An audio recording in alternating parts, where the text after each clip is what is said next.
8 yang beranggotakan Saya Julia Mira, saya Deni Vidiani, saya Farhan Nursifa, dan saya Tasya Martiana.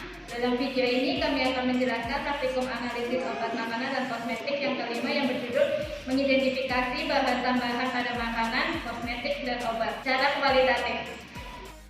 Tahukah kalian apa itu boraks dan formalin? Boraks merupakan bahan kimia yang digunakan sebagai pengawet kayu, antiseptik kayu, dan pengontrol kecoa. Seseorang yang mengkonsumsi makanan yang mengandung boraks tidak akan langsung mengalami dampak buruk bagi kesehatan, tetapi senyawa tersebut diserap dalam tubuh secara kumulatif. Sedangkan formalin merupakan bahan pengawet yang biasa digunakan sebagai disinfektan, cairan pembalsam, pengawet jaringan, pembasmi serangga, dan untuk mengawetkan mayat. Pemakaian formalin pada makanan dapat menyebabkan keracunan pada tubuh manusia. Gejala yang sering timbul antara lain sukar menelan, sakit perut akut disertai muntah-muntah, timbulnya depresi susuran saraf, atau gangguan peredaran darah.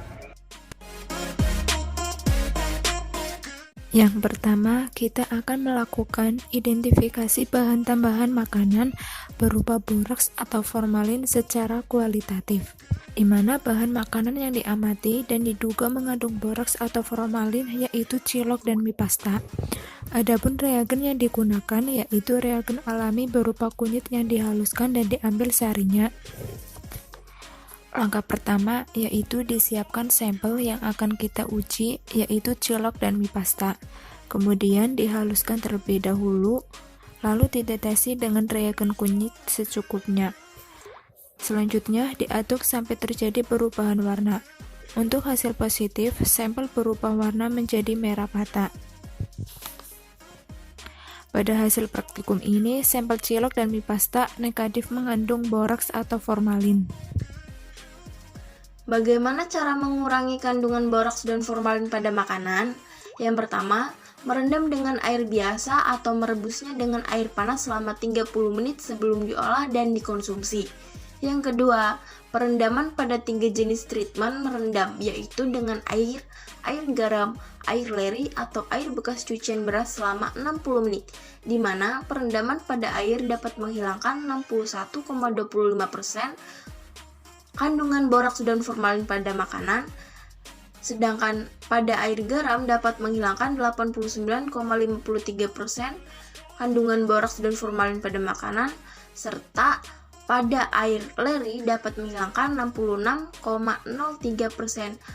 kandungan boraks dan formalin pada makanan. Yang kedua yaitu ciri-ciri kosmetik yang berbahaya, di mana sampel yang digunakan adalah blush on. Adapun ciri-ciri dari kosmetik yang berbahaya yaitu pertama, berbau logam. Bila tercium bau logam yang menyengat, kemungkinan besar produk kosmetik tersebut mengandung merkuri. Yang kedua, tekstur tidak menyatu. Tekstur dari kosmetik berbahaya cenderung menggumpal, kasar, dan tidak solid. Apabila didiamkan dalam jangka waktu yang lama, bahan dalam kosmetik berbahaya akan tampak tidak menyatu. Yang ketiga, berwarna mencolok. Kosmetik yang berbahaya memiliki warna yang cenderung mencolok. Hal ini dikarenakan kosmetik menggunakan campuran pewarna tekstil. Keempat, tidak memiliki izin BPOM. Sebelum menggunakan suatu kosmetik, maka harus mengecek atau memastikan izin edar produk tersebut.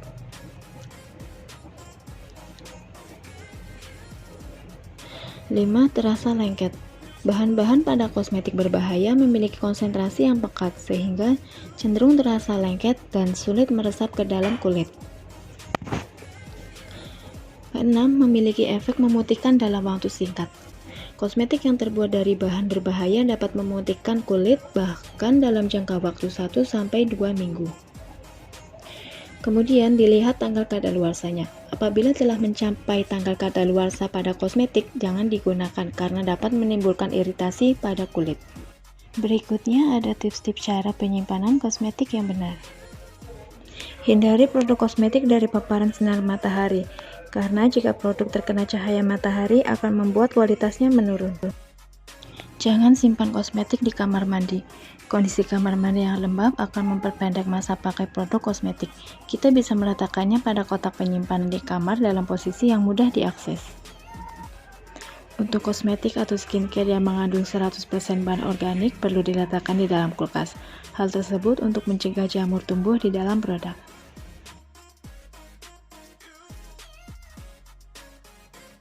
Dagu sibu adalah prinsip yang harus diterapkan semua orang ketika membeli, menggunakan, menyimpan, serta membuang obat.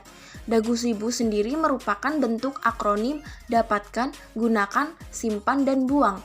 Yang pertama, dapatkan. Pastikan Anda mendapatkannya dari tempat-tempat terpercaya seperti apotek, toko obat, dan instalasi farmasi di rumah sakit.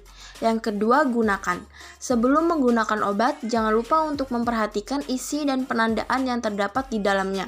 Kemudian, gunakan obat sesuai dengan aturan pakai. Aturan pakai ini biasanya tertera di kemasan atau mengikuti anjuran dari dokter. Yang ketiga, simpan. Baik sebelum atau setelah selesai digunakan, pastikan Anda menyimpan obat dengan benar. Beberapa cara menyimpan obat dengan benar, diantaranya, jauhkan obat berbentuk aerosol dari paparan sinar matahari dan panas karena bisa meledak. Pisahkan obat yang diminum secara langsung dan obat luar, jangan mencampurnya dalam satu wadah yang sama. Jauhkan obat dari jangkauan anak-anak untuk menghindari risiko diminum atau ditelan secara tidak sengaja. Hindari menyimpan obat dalam mobil dalam jangka waktu lama karena membuatnya terpapar suhu panas. Simpan obat dalam kemasan bawaannya. Jangan lupa untuk memasukkannya ke dalam wadah yang ditutup dengan rapat. Hindari mencampurkan obat dengan jenis berbeda dalam satu wadah yang sama. Misalnya obat kapsul disimpan bersamaan dengan obat tablet. Simpan obat sesuai dengan petunjuk dalam kemasan. Umumnya Anda diminta menyimpan di tempat kering, sejuk, dan terhindar dari paparan sinar matahari.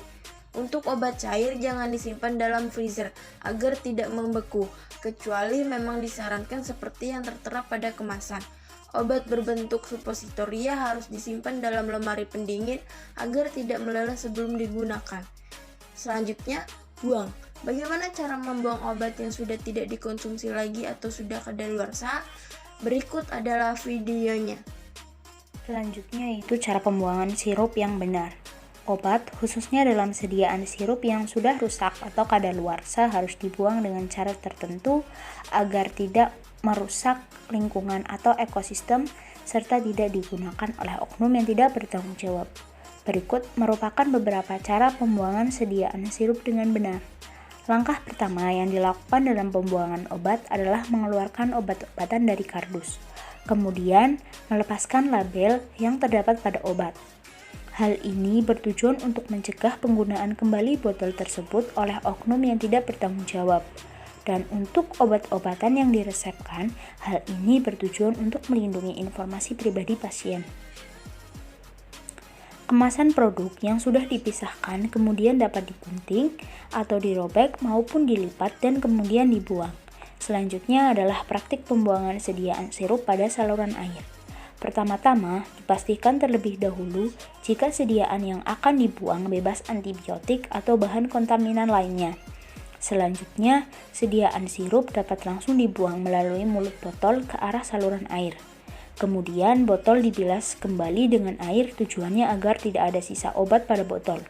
Lalu air bilasan dapat langsung dibuang pada saluran air. Saliri dengan air mengalir sehingga tidak ada obat yang tersisa pada wastafel. Setelah semuanya bersih, botol dapat langsung dibuang ke tempat sampah. Demikian penjelasan dari kelompok kami, kurang lebihnya mohon maaf. Wassalamualaikum